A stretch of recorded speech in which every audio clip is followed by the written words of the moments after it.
Hi friends, welcome to KC blog. అందరూ ఎలా ఉన్నారండి? నేనైతే చాలా బాగున్నాను. ఈరోజు మన రెసిపీ వచ్చేసి రవ్వ లడ్డు.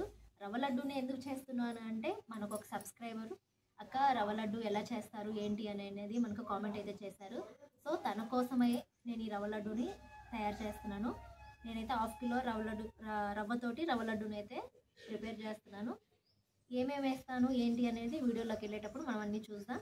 సో ఇప్పుడు మనం రవ్వ లడ్డుని ఎలా చేయాలి ఏంటి అనేది, పొయ్యి మీద రవ్వ లడ్డుని మనం ఏ విధంగా చేయాలి అనేది ఇప్పుడు చూద్దాం. స్టార్ట్ చేద్దాం ఆ వీడియో.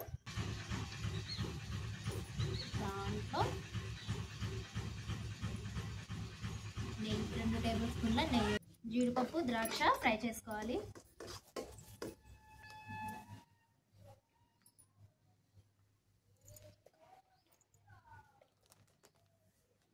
మూడు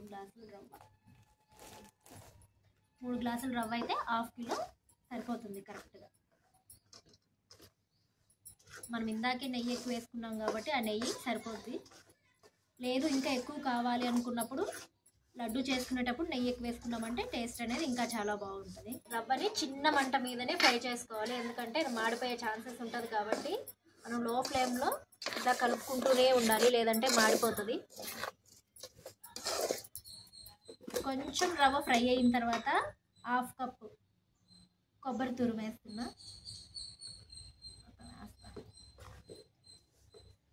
కొబ్బరి ఎక్కువ ఫ్రై అయిన అవసరం లేదు, ఎందుకంటే ఇది డ్రైగానే ఉంటుంది కాబట్టి కొంచెం డ్రై అయితే సరిపోతుంది. రవ్వ వేగే లోపల కొబ్బరి కూడా ఫ్రై అయిపోతుంది. ఒక 2 మినిట్స్ ఇది ఫ్రై అయిపోయిందంటే తర్వాత మనం చక్కెర వేసుకుందాం. 3 గ్లాసుల రవ్వకి 2 గ్లాసుల చక్కెరని అయితే వేసుకోవాలి. కట్ చేయాలి. 2 గ్లాసుల చక్కెర కరెక్ట్గా సరిపోతుంది. ఒకసారి మొత్తం కలుపుకొని ఈ హీట్ మీద చక్కెర కూడా బాగా మెల్ట్ అయిపోతుంది. మనకి రవ్వ ఇంకా కొబ్బరి 2 బాగా ఫ్రై అవ్వడం వల్ల మంచి స్మెల్ అయితే వస్తుంది.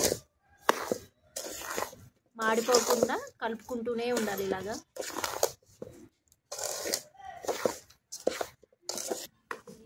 చక్కెర వేసిన తర్వాత ఒక 2 మినిట్స్ మొత్తం కలిసేలాగా కలుపుకొని దింపేసుకోవడమే. దింపేసుకున్న తర్వాత దీంట్లో కొంచెంగా పాలు వేసుకొని కొంచెం నెయ్యి వేసుకొని ఉండల్లాగా చేసుకుందాం. అది ఎలానో ఇప్పుడు చూద్దాం. రవ్వ చల్లారాక దీంట్లో ముందుగా పెట్టుకున్న డ్రై ఫ్రూట్స్ వేసుకొని కలుపుకోవాలి. కలుపుకున్నాక కొంచెంగా పాలు పోసుకొని కలుపుకోవాలి. మొత్తం ఒకేసారి పోసుకోకూడదు, కొంచెం పోసుకొని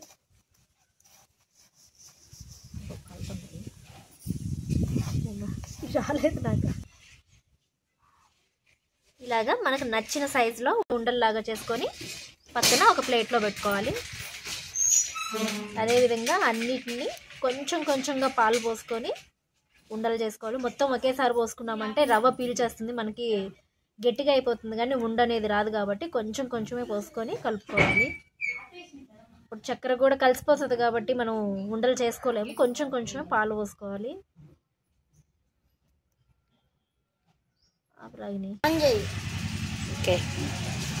ఓకే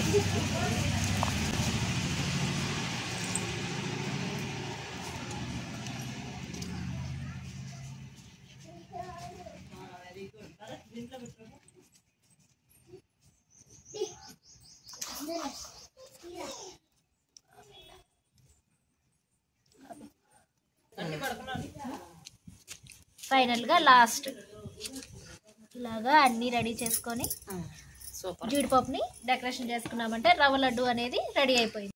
హాఫ్ కిలో రవ్వకి 20 to 25 వరకు రవ్వ లడ్డులు అయితే వస్తాయి, సైజుని బట్టి వస్తాయి.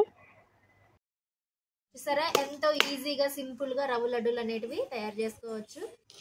మీరు కనుక ఫస్ట్ టైం నా వీడియో చూస్తున్నట్లయితే ప్లీజ్ లైక్ చేయండి, షేర్ చేయండి, అలాగే సబ్స్క్రైబ్ చేయండి. ఇలాంటి వీడియోలు ఇంకా కావాలనుకుంటే నా ఛానల్ని ఫాలో అవ్వండి. Thank you for watching.